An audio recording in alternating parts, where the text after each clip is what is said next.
memory. And every cell in your body, how many complex functions they can do in a second? Can you figure it out mentally? Do you have computing power to do that? No. So I'm saying both in terms of intelligence and memory, every cell in the body has many-fold more than your entire brains can contain. So and it is playing, it is working without bothering you, it is working. This bothers you to work. This is working without bothering you. When it bothers, then we come to you. Otherwise, without any botheration, everything is working, such complex functions are happening without any management by itself. This is because there's an enormous storage of memory and intelligence. So this is a mental body. How coherent is it means? For every fluctuation or reverberation that you generate in your mind, a corresponding chemical reaction always happens. Today there is a lot of research in this direction. If many of you doctors, if you would like to get engaged, we have opened a center in the Harvard Medical School, in the Beth Israel hospital, where these studies are going on and profound things are being looked at, how these things are correlated to who we are right now and how we behave, what we do, what are our capabilities, everything. For every fluctuation, there is a corresponding chemical reaction. For every chemical reaction, there is a corresponding sensation on the level of sensations. Most human beings may be completely unaware of the sensations that are happening to them right now, but there are sensations in every millimeter of your body, unique sensations. Only when it becomes very acute, either positive or negative, either pain or pleasure when it happens, you will notice it. Otherwise, you don't notice it generally.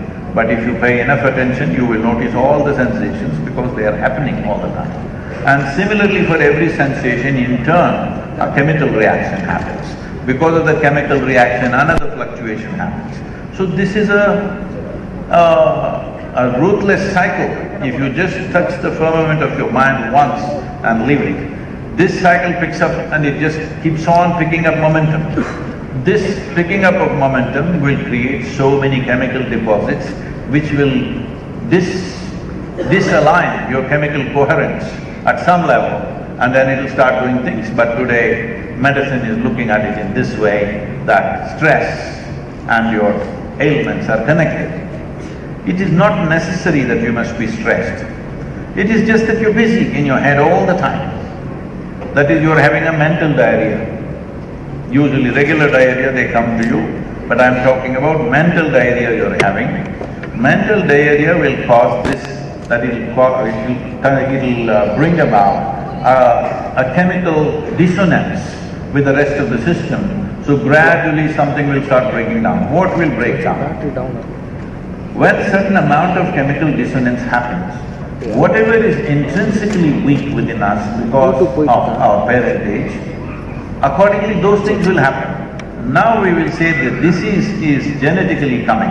Disease is not coming genetically. Intrinsically something is weak within us. The same thing that was weak in our father is weak within us. Now, if you live similar kind of lifestyles, what he got at 60, you will get it at 40 probably. I will not go into it, this is your arena of things. But the most important aspect of achieving health is we need to create a culture of health. What to eat, how to sit, how to stand, how to breathe, what to do and what not to do with this one. See, this is the finest technology on the planet, this human mechanism. There isn't another machine on this planet which is as sophisticated technology as this one. Oh, I thought you were whistling, one of you. Okay. You agree with me, sir, all doctors? So this is the finest technology. But how are we managing it? I'm asking, not for you as medical professionals, as human beings, have you read the user's manual? How to use this machine? No. Somehow, accidentally, some things work, some things don't work, and we think it's normal. It is not normal, it is just that If you buy any instrument, many of you are pointing your phones at me, so if you buy a phone, do you read the user's manual in the first 3 days? Or after 3 years when you want to throw away the phone, when do you want to read it? First day. First 3 days you must know, only then you get to use it well. The same goes for this. You must read the user's manual. Where is it? Where is it? Does a child come with a tag attached to his neck, his or her neck? No. It is written into this. It needs some attention to know this. But the problem is our education systems have done this to us right from kindergarten. You were only rewarded for your memory. You were never rewarded for your attention. Hello? Yes or no? You paid a lot of attention to the teacher, you are not rewarded for that. They only check your memory and they reward you for that. This is a horrible mistake we have done with human beings, because memory, especially now, that machines can have better memory than you. Now, all those people who are reciting Vedas backward, scriptures this way, that way, reading the textbook and reciting it, all those people will be no use, because machine can do it. Your phone probably has 10 times your memory. How many GB are you anyway? So health, if it needs to happen, we need to create a certain level of coherence, physical coherence, the structural coherence of the body, the chemical coherence, and energetic coherence. If these three things happen, largely health is managed. I'm not saying this to pat ourselves on the back, but because you need practical examples. Last 3 years, it's been pandemic time, I think it's, I don't know, today, tomorrow may be the pandemic anniversary, 3rd anniversary. This is the time it broke out, right? March, mid-February, March is the time it came out first time. In these 3 years, I have travelled extensively. Actually, I have travelled much more because others were not travelling than normal. And my engagement with this lots of people, millions of people around the world, all over the place. But in the last 3 years, I have not even caught a cold or had 1 day of temperature, no. Exertion I've had. Being exhausted, absolutely exhausted kind of situations have happened to me. That's because of my carelessness about myself and activity. But I have not caught a thing in 3 years. This is not magic, this is management. Just managing a few things properly. There is no magic to this. Magic is already done. Hello? Creation is already magic, isn't it? Magic is already done, there is no need for us to create any magic. We need to manage the magic. Something magical is given to us. Just see, 2 cells came together. You know this, or you're gastroenterologist or something? 2 cells came together. Look at us how we've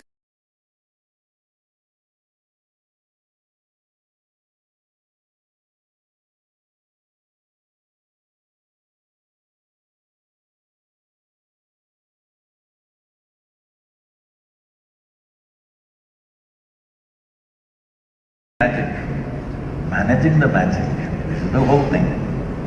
So, this is not magic, that no matter where you are, what infections are going on, you remain healthy is not magic, it's management.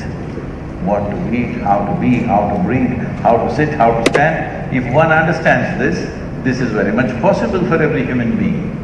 This is a culture which had hugely invested in these things traditionally, but unfortunately, particularly in the last 50–60 years' time, a whole lot of things have been lost and we have to relearn everything. Well, individual people may relearn, but to teach to a whole culture, it takes a lot of effort. This is what we are trying to do, to bring a culture of health. How to be healthy is not just about healthcare systems. See, someone else, I'm not saying it's any depreciation of all the wonderful things the doctors and the medical sciences have done.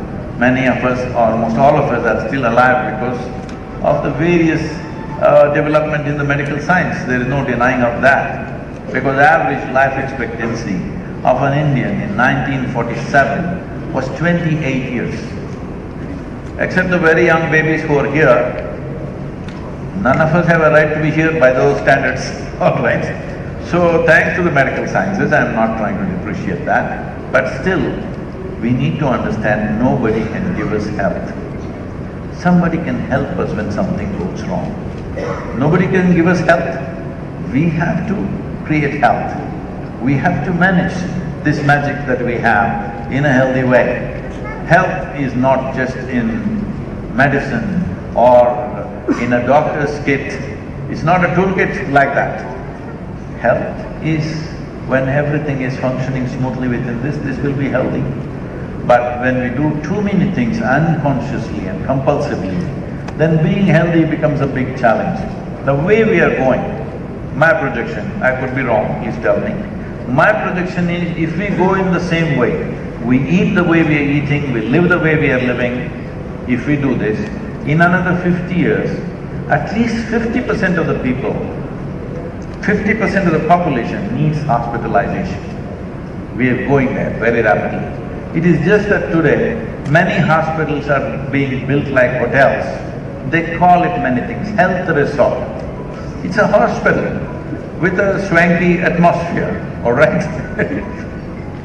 With a lot of fancy things. Still a hospital, doctors are there, nurses are there, treatment is there, but done in a very fancy way, in a very expensive way. If we go with the same mode of lifestyle that we're doing right now, at least 50% of the population will need hospitalization in the next 40 to 50 years' time. But we can easily reverse this by bringing a culture of health. And in my opinion, nobody is close to making this happen, as close to making it happen as this country and this culture, because everywhere else they've gone too far and they have no clue. Here if you just dig into what your grandmother said, you still have something alive within you. You can easily turn it back. But they've all gone very far, they have no clue. I'm saying, see, there are things about how we eat things, how we do things. I just found out that when I went to United States, I just in somebody's house and I'm looking. They don't know how to cut a cucumber, they don't know how to cut a lemon, they just cut it whichever way they like it. I said, see, if you cut like this will not bring well-being to you. Why not? What is the problem? Anyway we're cutting it. You are all, many of you are surgeons, can we cut any way we want, I'm asking.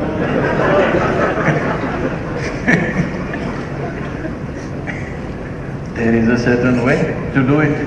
It's not because of tradition, because of observing that life, how it behaves, because whether it's a fruit or a vegetable or a grain, it's another life.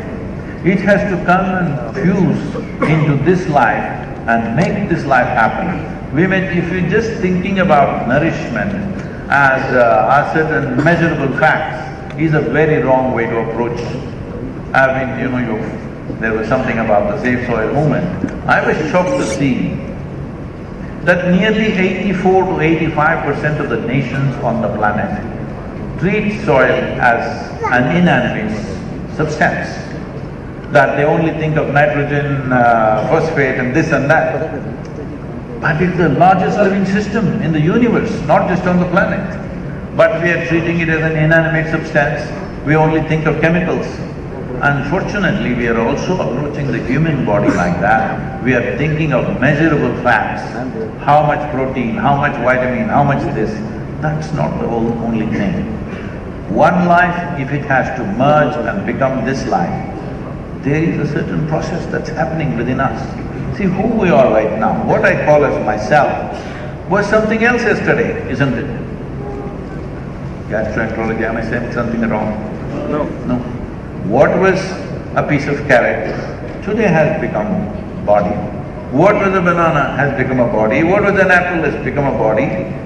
Whatever we ate has become like this. One life wants to fuse into another. This is not a simple process. This is a tremendous process. But we are not treating it as such. We are doing it in so many ways. I'm sure many of you, if you grew up in reasonably traditional homes, in your homes when you eat, you must eat quietly, silently. But now we've gotten into Western ways. When we're eating, we're talking endlessly and eating. Again, when I first went to United States, when we did not have our own center, we were doing residential programs in these summer camps where schools and colleges go for summer camps. Everywhere, every 50 feet if you walk, there will be a board in case of choking, what you should do. Every dining hall will have at least 10 boards like this. I said, what is this choking? Why are people choking on food? Nobody choked around me in my entire life in India. This is all it is. You're eating and talking at the same time and you choke. You eat quietly, why will you choke? It's as simple as that, but it's such a big problem. So many people choke and die, but you won't understand. I'm eating and talking at the same time and these apertures are such, if some things are open, something will go inside. Hello? Yes. I mean, this doesn't take any great scientific exploration. If you just observe, you know, it doesn't work like that. Like this, there are 1,000 things I can tell you, I don't want to go into all the details of that. But the important thing is, we are doing everything unconsciously, especially eating, sleeping, which are very fundamental to our survival.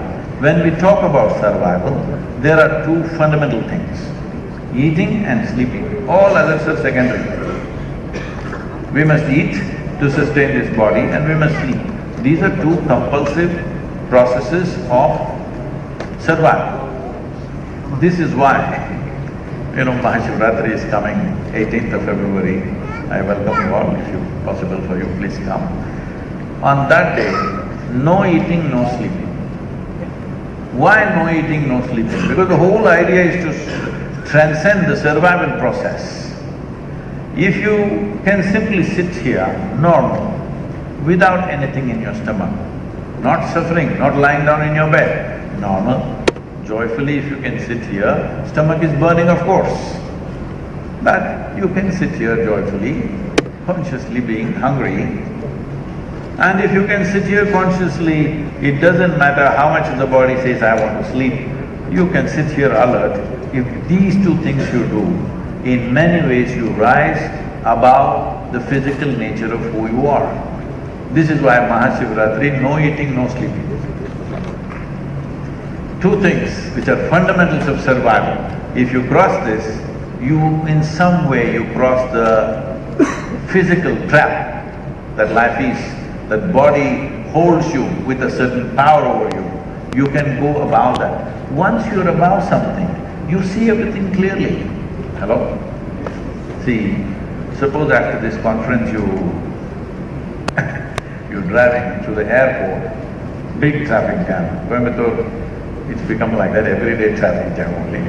And you will become very stressed because, you know, you have a flight and all this traffic, these red lights, you're seeing all the tail lights of the cars and it just freaks you.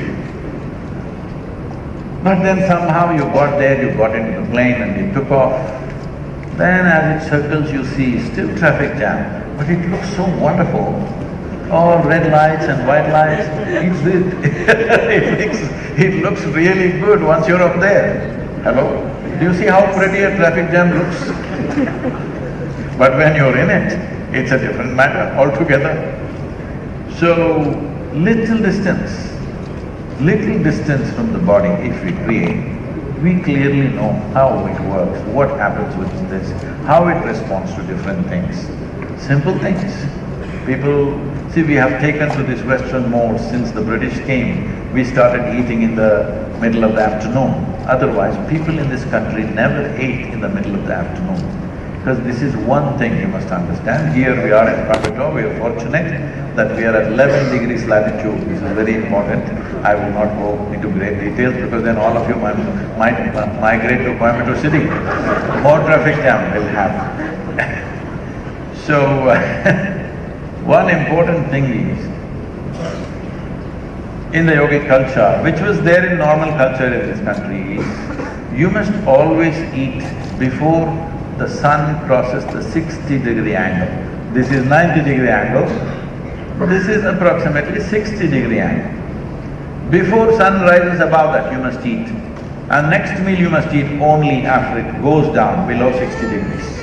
You should never eat in this, because at that time the way the sun is, because I want you to understand, you are solar powered, am I correct? Yes. Hello? Yes. You are solar powered. The food that you eat, whether it's a vegetable or an animal or a bird, all are solar powered. Yes. Yes? Everything that you're eating is solar powered. It's very important, the sun should be below 60 degrees, either in the morning or in the evening when you consume food. But something so simple, if you eat in the afternoon, you will notice it, what it does. Maybe these days, you take a break for 15–20 minutes and you're eating it up, so you don't notice, you just eat before. In Coimbatore city, it's not the same in every part of the geography. Here, below 60 degrees means it'll be before 10:30 in the morning. After 60 degrees means it'll be over 3:40, 3:45 in the evening. In between that you eat and see how the body responds to food. In these times you eat and see how the body responds to food.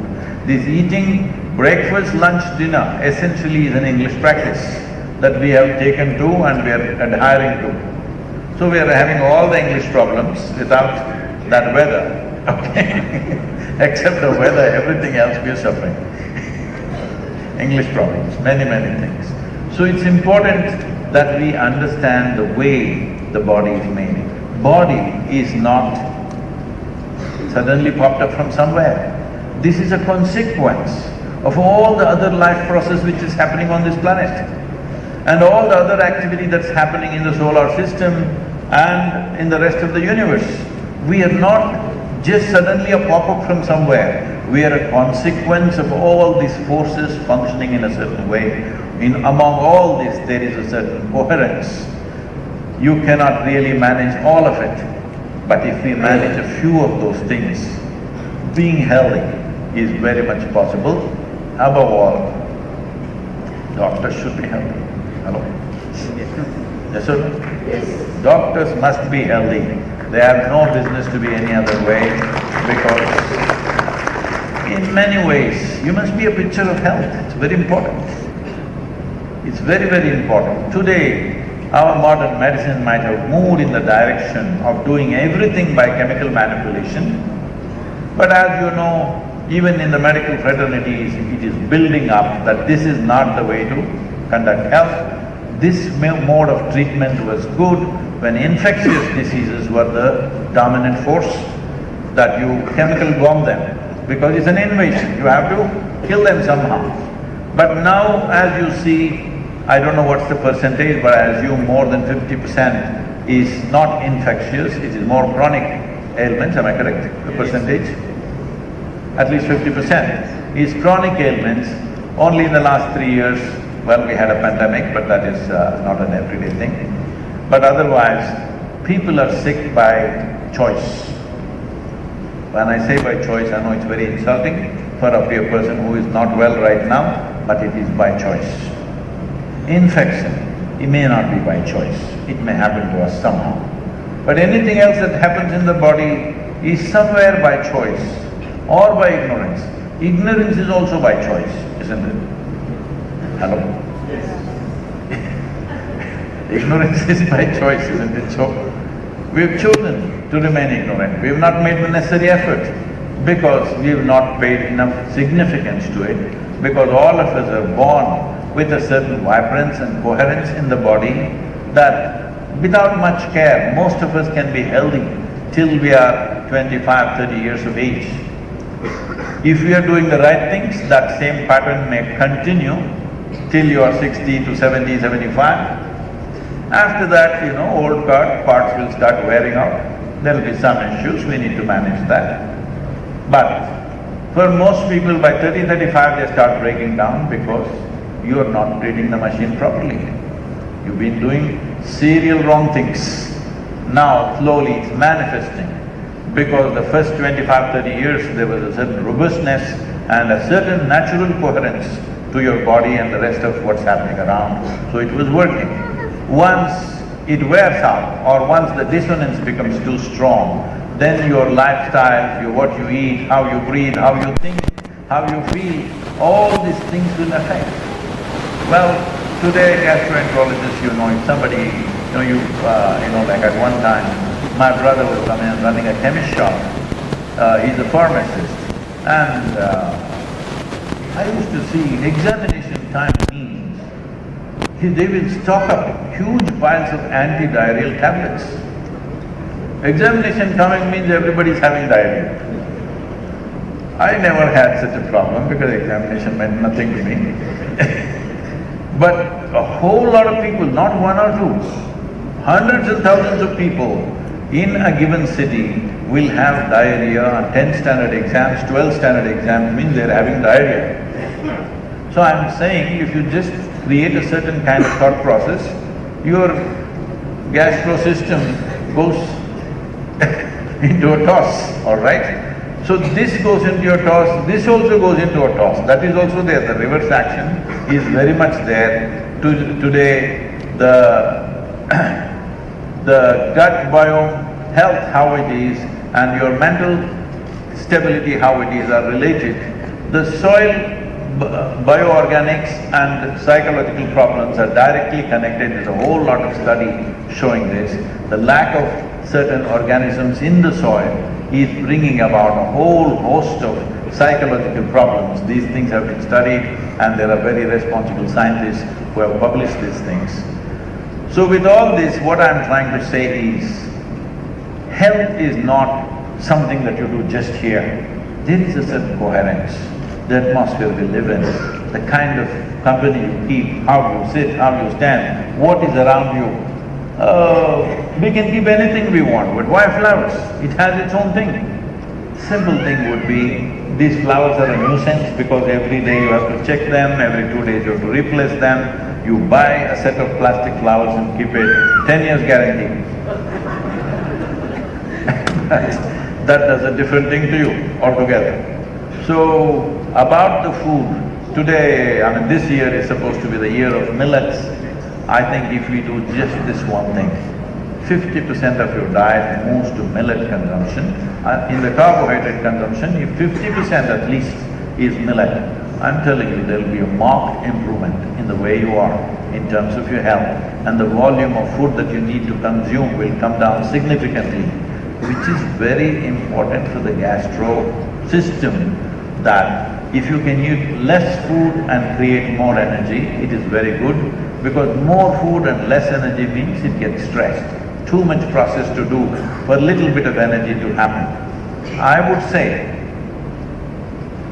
in most parts of the world, as individual populations if you take it, at least in very poor countries, let's leave them, let me talk about 30 top countries in the world where reasonable levels of affluence is there. I would say 80% of the people are eating at least 50% more than what they should be eating. About 30% of the people are eating nearly 100% more than what they could be eating. It is like you were driving an Ambassador car, 8 kilometers per liter, was it? Today you are driving something else which will drive 25 kilometers per liter, or it drives without petrol. All these things have come. So this is the difference. If you keep the whole system in a certain level of coherence, coherence essentially means least amount of friction in the system. If there is least amount of friction, the volume of food that you need to consume will come down dramatically. Largely, in the yoga communities, everybody is eating only 2 meals. Many of us eat only 1 meal a day, and we are fine, and we are very, very physically active. Only 1 meal a day, it's more than enough, because the body is capable of doing that. And someone got a Nobel Prize for talking about this intermittent fasting. We've been doing it for thousands of years. Hello? We've been doing it forever. That in yogic culture, the minimum gap between one meal and the next meal is always 6 to 8 hours. 6 to to 8 hours gap is a must. If you eat one meal, next meal is only after 6 to 8 hours. This is something that we have always known. Overnight is always over 12 to 14 hours. This is our normal life. This is not a Nobel Prize winning life, all right? This is a simple life. This is how we always eat. So, this level of coherence we bring in our lives in terms of how we breathe, how we sit, and what we eat, when we eat, and with what attitude we eat this food. This is very important, that it is not only about what we eat, how we eat. This is very important. This is something that completely all cultures have neglected. This culture always insisted on that, how you treat the food. So this is why it is not just some superstition. If you say food, we say Anna Lakshmi, all right? She's a goddess. So you bow down and eat in a certain way, because this is important. The same food will not behave the same way in everybody. If two people are eating exactly the same food, you're all doctors, you know this better than me, will they be equally healthy?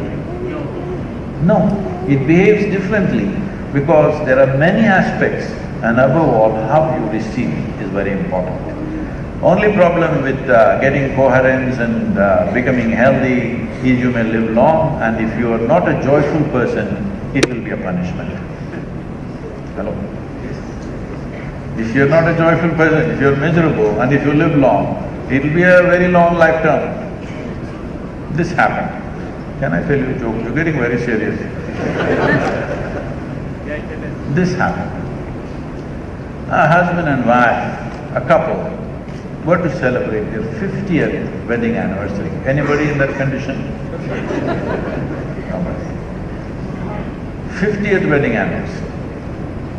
So they decided exactly what the things that they did and where all they went on their wedding day, the same things they wanted to do to remember and celebrate their wedding. So on that day, after they went to the church where they were married, then they went to a particular restaurant to have a special dinner, exactly the same food, same wine, everything they ordered. Then they were driving to that same hotel where they went for their honeymoon night. They were driving. And now the man is 78 years of age and the lady is 74 or 75. And then she said, "John, what's the matter with you? That day, how were we? You were so passionate when you were driving, you were always passionately kissing me." He said, "Okay, I'll do it." And he kissed her, then they went off the bridge and landed in heaven. So they were in heaven and then both of them were golfers. So first thing they asked at the reception is there a golf course in heaven? They said, "Of course, the most spectacular golf courses we have." Then immediately they said, "Can we get a tee off? Any time of day or night you can tee off." So immediately they went on the course and diamond-studded golf clubs were given to them and they went and the man teed off and the ball went straight and long, splitting the fairway. The lady walked down to the ladies' tee and she teed off, again long and straight, and both of them were walking down towards their ball. Then suddenly the man became depressed. Then she looked at him and said, "John, what is the problem? We're in the most spectacular golf course we've ever seen. You had a great shot, I had a great shot. What are you looking depressed like this?" He said, "If it was not for your stupid health food, we could have come here a long time ago."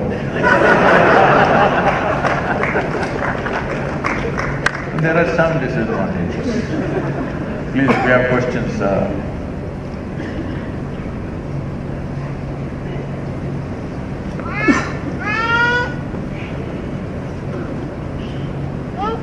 Guru, it was an excellent speech and please don't give this speech outside. Everybody will be healthy and we will not have time. Don't give this type of speech outside. No, sir, I want to.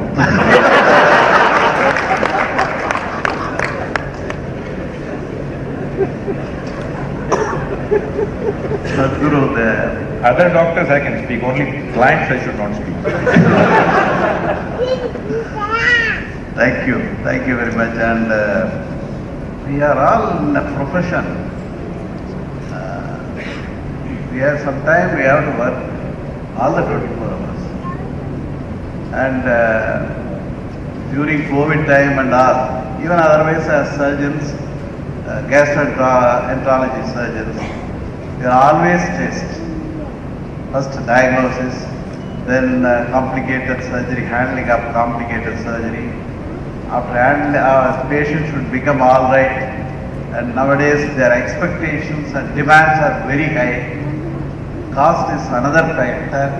When he is becoming everything is okay. When we give the bill, immediately, so far we have been looking like a god to the patient. Immediately, all of a sudden, we look like villains. And we are stressed, overstressed. Give a solution to this stress.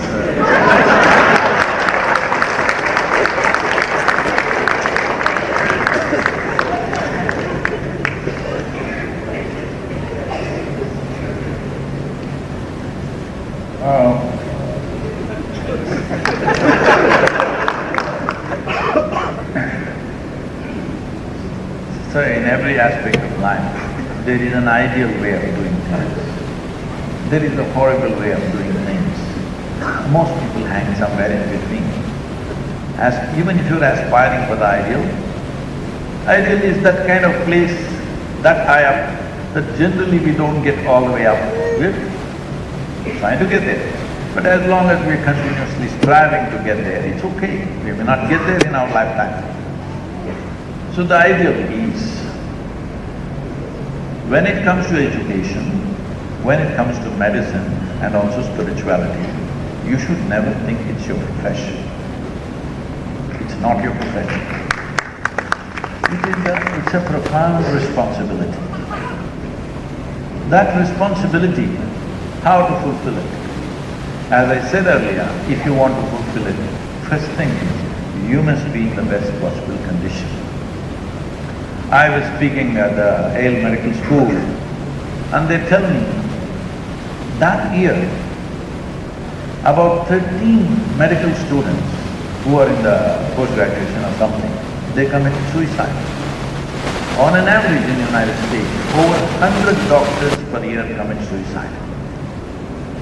If doctors want to take their own life, not a good sign for others, isn't it? So why is this happening? Well, there are many things, the way we have structured our education system, because we have to certify everybody at a certain place and say, okay, you're a doctor, so everything has to be crammed in at a certain point. Like for example, traditional doctors, I'm not saying this can be done that way, this modern medicine cannot be done that way, but I'm saying, for example, traditional doctors, people went and lived with a Vaidya from the age of 8, 10, 12, slowly learned it, along with him they treated a little bit, small things he gave it to this apprentice who slowly learned, and then started studying the texts and then started studying things. It happened gradually over 20, 25 years of learning. Because today, of course, you have all kinds of technology for diagnosis. Otherwise, the most important part of being a doctor is diagnosis. If you remove the wrong pegu, what's pegu? If you remove the wrong intestine, it's the wrong way to say it. If you remove the wrong part of the intestine, it's a done thing, all right. So the most important part is diagnosis. But diagnosis today is largely being done by machines. I'm not against it, it is because of the scale of things. Because of the scale of things, if we go and try to teach everybody how to diagnose something. In my early days, the first person who initiated me into the yogic practices, he was an Ayurvedic doctor, only one day in a week. That day, there will be 2,000–3,000 people queued up for him. Morning 4 o'clock onwards, he will sit there. He's a Nadi Vaidya, he will just feel like this and tell them what's the problem today. And for everybody who comes, this more than 1,500 to 2,000 people in one day, from morning 4 o'clock, 10, 11 o'clock in the night, it will go on. Special buses, government used to organize special buses for patients to come. For every patient who comes, he has a joke to tell them. Many of them will forget that they are actually come for sickness. They forget their ailment because the whole atmosphere is set like that. We are not doing these things, we are doing many things absolutely wrong. Because I want you to see, sir, next time, when you walk through the corridors of your hospital, however swank the building is, there is a certain atmosphere. Most people are sitting of fear. Hello? You know, I was just telling you, examination fear, they are going into diarrheal state. So obviously it is affecting the gastro system when they sit there in fear. I'm just saying one thing, but the whole system has to be looked at. But because of the sheer scale, we are not able to do anything. The scale is so big, making any correction is a humongous task. But as individual doctors, you can always do this. So he as a doctor, everybody who comes, he has a joke to tell them, all kinds of ailments, just feeling the nadi, he will tell them what is the problem right now, what other ailments they may get in the next 10–15 years if they do this, this and this, and what they should do. Because the focus is on health, not on the disease. See, in some way, every one of us may have something wrong in the system. But if you are very healthy, it overrides all that. Am I correct? Nobody is perfectly healthy. There's something in the system. But because of a certain exuberance of health, we override all that and live on without even noticing those things. So if this has to happen, as I said, doctors should dedicate a certain amount of time upon themselves to become a picture of health. When people see you, if you know how to be healthy, I will feel confident that you will make me healthy. If you are looking totally stressed out and whatever, it's dangerous. Hello? It's dangerous. Because somebody is allowing you to literally enter their body. Hello? They don't even allow their husbands, wives, children, parents, anybody do that to them. Hello? Yes or no? They won't allow their dearest friend, their lover, anybody enter and meddle with their intestines, all right? Only you. So that's a great privilege. Don't treat it as a profession. It's a profound responsibility. To get that level of trust from another human being, sir, it's not easy. To get that level of trust that you can tear open their belly and look inside, that doesn't come easy because they're in a helpless condition. One way or other, they're in some helpless condition they have come, but you, within you, must see this as the greatest privilege and responsibility and address it that way, then your stress level will not be there. First of all, what is stress?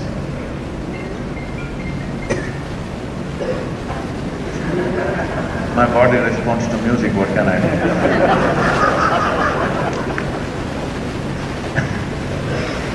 Stress is like this. Everybody thinks their job is stressful. Even a chaprasi in the street thinks his job is stressful. Tell me which job is not stressful in the world? No job is stressful in the world. Stress is what you are causing within your system, isn't it? Situations are there. Some situations we know how to handle, some situations we don't know how to handle. But no situation is stressful. Some we know how to deal with, some we don't know how to deal with. But stress is happening because you do not know how to manage your own mind, your own thought, your own emotion. If your thought and emotion took instructions from you, would you be stressful or blissful, sir? Blissful. Blissful.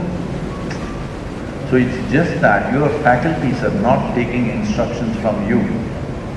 Suppose suddenly these two fingers got up and started poking at the eyeballs. What do we have to do, sir? Somebody sitting next to you, out of their concern, they'll hold your hand. If it doesn't work, they'll tie to the chair. If it doesn't work, they'll amputate. Yes or no? As a doctor, that's what you would do. Because otherwise you'll cause more serious damage. Right now, this is all that's happening. You're using your mental faculty to poke yourself endlessly. All the time. You give a reason, because I'm a doctor, I'm poking myself. The patient is poking himself because I'm unwell, I'm poking myself. Somebody is sweeping the street, he's poking himself because I have to sweep the street. Somebody else in a big job, they're poking themselves. Rich are poking themselves, too much tax. Poor are poking themselves because there's no money, no tax. Doesn't matter what, wherever they are, somebody is always poking themselves, isn't it? The problem is, you're invested with a certain level of intelligence. Suppose all of us had half the brain that we have right now, you would all be peaceful. So what is a possibility? I'm asking you, all of you, is intelligence a possibility or a problem? Possibility. It's a possibility. If you don't harness it, it becomes a problem. If I ask you a simple question, you must all answer yes, no, whatever you want, because I'm going to bless you along with the question, okay? Would you want to have your intellect to be very sharp or blunt? So I bless for yes, no, silence, okay? It's up to you. You want it sharp. So if you have a sharp instrument in your hands, you must have a steady hand and a conscious mind. Hello?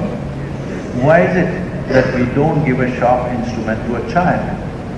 Is knife dangerous? Knife is never dangerous. No knife ever popped up and stabbed somebody. Did it ever happen? I'm asking. It is the hand that holds it which can become dangerous. Either because it's ignorant or it's unconscious, it can become dangerous. You can cut yourself or cut somebody else. So right now, you said you want a sharp intellect, then you must know how to hold it. Hello? If you do this, of course it's stressful. You must stop this, that your job is stressful. You are stressful. Hello? This can be fixed. If you bring a little coherence within you, if you engineer yourself in such a way there is no friction within yourself, then there is no stress. What we can do, we will do. What we cannot do, we will not do. What else is there with life? Hello? But if you become stressful, even what you can do, you will not do. Yes or no? In our lives, if we do not do what we cannot do, there is no problem. But if we do not do what we can do, we are a disaster, isn't it? Unfortunately, a large percentage of humanity has become such a disaster because for everything they are stressed. They themselves are a huge impediment. Their own intelligence is a serious problem. If you had the brain of an earthworm, you would be very peaceful, isn't it? And also eco-friendly. This big brain, this capable brain, did not just pop up like that in one day. Millions of years of research and development. Yes or no? Unfortunately, it's being dismissed in one single word as evolution, but it's millions of years of research and development to get your brain to this level of cerebral capability, isn't it? But now it's become a huge problem. Anybody from Hyderabad? So, a couple of years ago, 2 years ago I think, an anchor, a television anchor in Hyderabad city, jumped off third floor window of her home and committed suicide. She left a note, suicide note, where she said, "Nobody is responsible for my death. My brain is my enemy."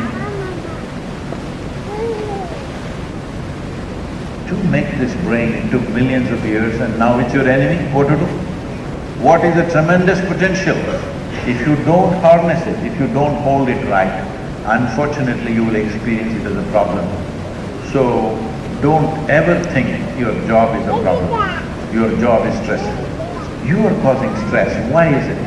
You've not figured out something about this, isn't it? Hello? Yes, yes.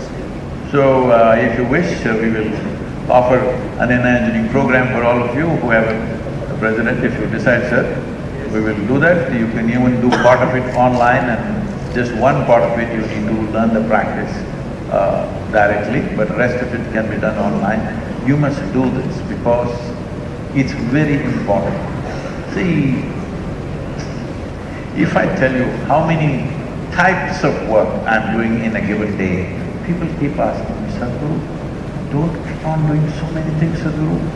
20 hours a day, non-stop you're working, all kinds of meetings, all kinds of phone calls, now Zoom calls, endless number of things. This is not good." You don't worry, my mind won't break. What I can do, I will do. What I cannot do, I won't do. That's all there is. I may die of exhaustion, for sure, but I will not die of stress. You must make yourself like that. Being doctor. Because people trust you more than they trust their gods. Thank you, Sadhguru. One family question and one personal question to you. The family question is, my wife is always blaming that you are not allotting adequate time to your family. And one day it happened. My secretary came and told me, one madam is waiting in the outpatient department after taking appointment, paying fees, everything. And I called her. I was shocked. It was my wife, and she told me, "Why you have come here? You are not allotting time to me in the house, so at least I take an appointment and come and talk to you." She's a wonderful wife, sir, it's okay.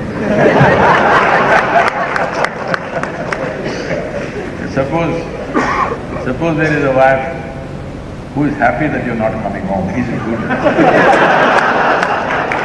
Somebody wants you to come home, somebody wants to spend time with you. It's a great family, don't complain, it's fine.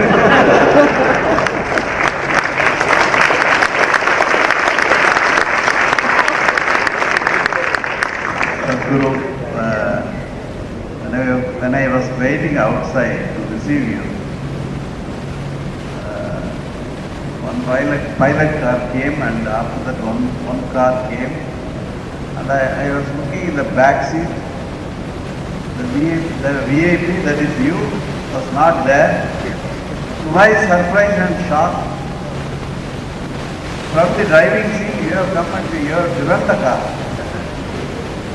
Then people like us, we have 2-3 drivers.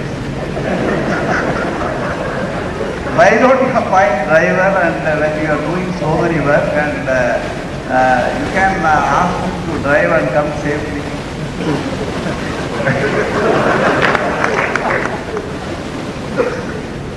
The problem is, sir, I rarely see a driver who drives better than me.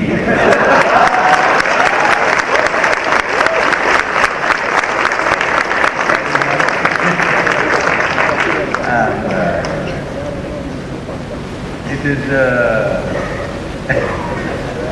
so this is the thing. This happened to me, I was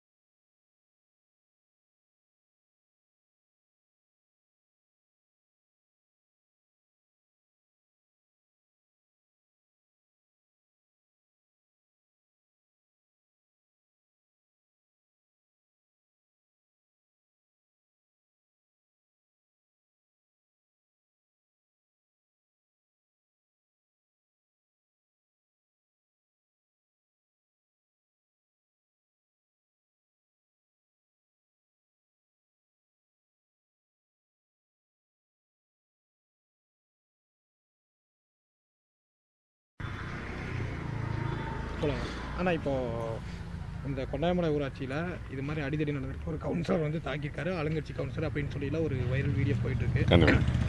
அது என்ன நடந்தது, உண்மையாலுமே அந்த சம்பவம் நடந்தால் அந்த சம்பவம் எங்கேருந்து ஆரம்பிச்சது, எதனால் நேற்று நைட்டு கைகலப்பில் வரைக்கும் போய் முடிஞ்சிருக்கு, என்ன காரணம், இதற்கு யார் காரணம், உங்கள் மேலே ஒரு குற்றச்சாட்டாக வச்சு எல்லோரும் பேசிகிட்டு இருக்காங்க, என்ன காரணம்?